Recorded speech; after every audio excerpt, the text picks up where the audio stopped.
following video is going to be on making half round, and you can buy half round down to 1/4 inch, but below that I can't find it anywhere. So I've been making it for my models for quite a few years, and a lot of you are going to wonder what in the world you use half round for.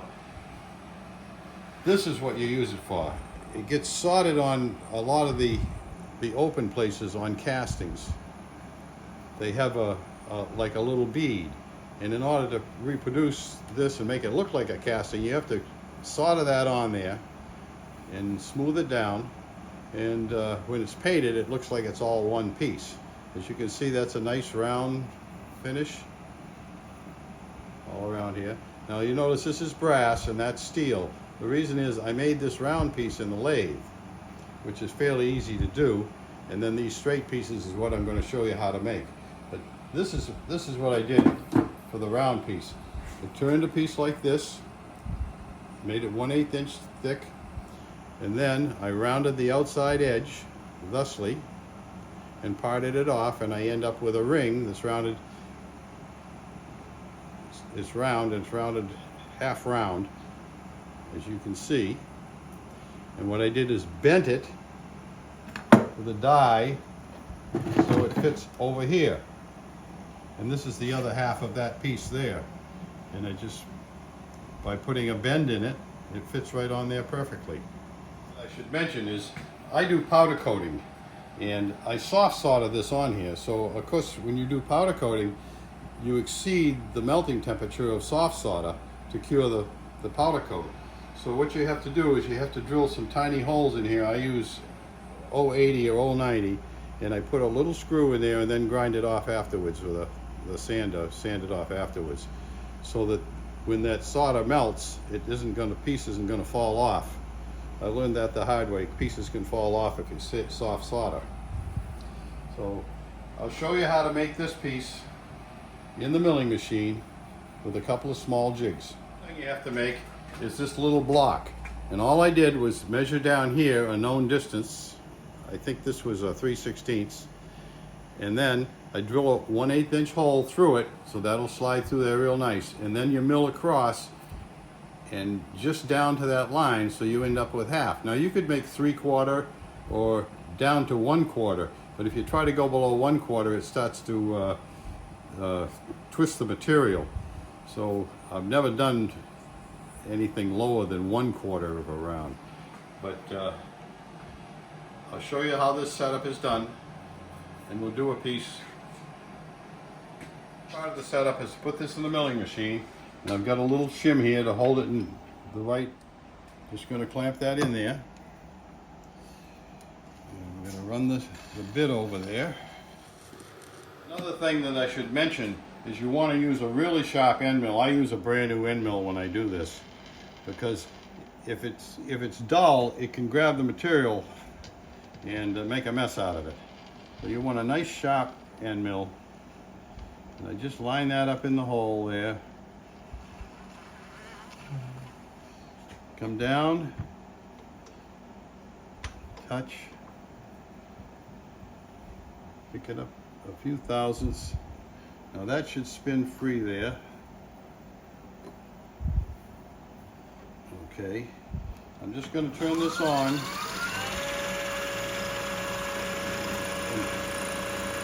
And push it in until I hear the cutter is hitting there, and center it. Now the next part of the setup is to hold the rod straight and push it through here.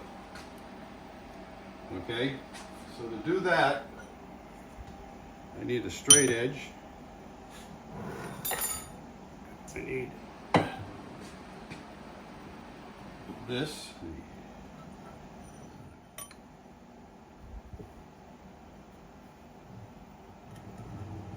Okay, that's it. As you can see, that will push back and forth real nice. So now I got to set up a straight edge so it goes straight. Just going to use a piece of steel here with a couple of hold downs.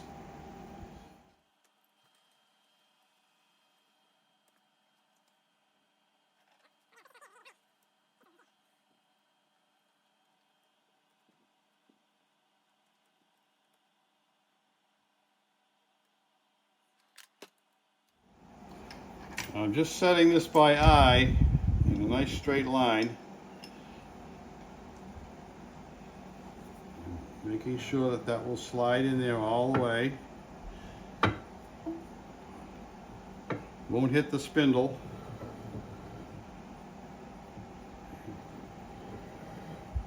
I'll lock it down.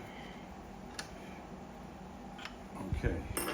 Now you notice I've got a little screw here to tighten it. That's the green handle. Tighten that in there. Now I've got a mark here, and that's how long I want the pieces. So I'm just going to do one and show you how it's done.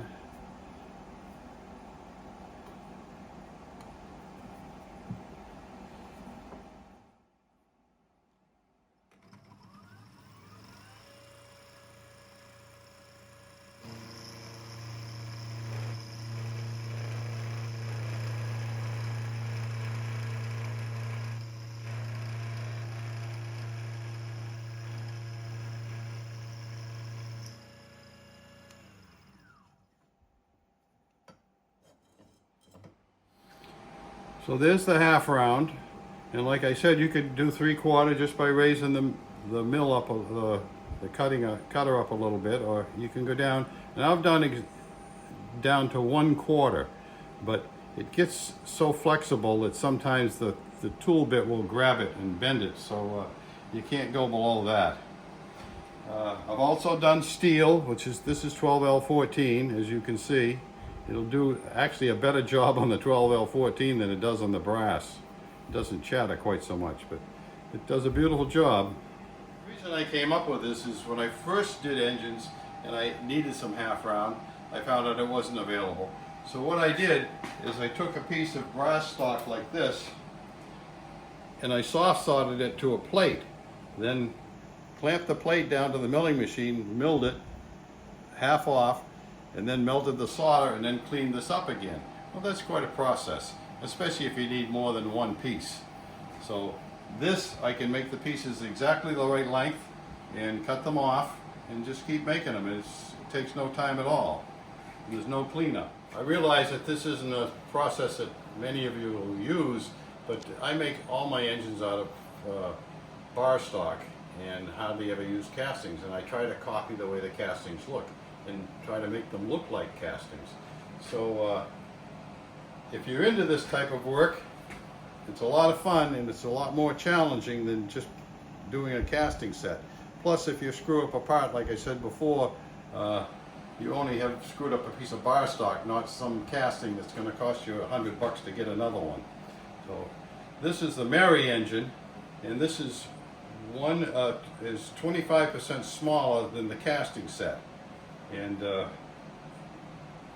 going to make this, and I hope it runs as good as the full-size model. I'd also like to say thank you to you people that send a response to my videos. And I had somebody, I believe he's Polish, because it's translated, it was in Polish, and his name was Adam. And I want to thank you, Adam, for sending me a comment. And if you do send a comment from a foreign country, I have a map that I put pins in where you're from, and I'd be really interested in the country and in the town you live in. If you want to give that away, I appreciate that. So thank you very much for watching. If you liked what you saw, please subscribe to my channel, give me a thumbs up. Thank you very much.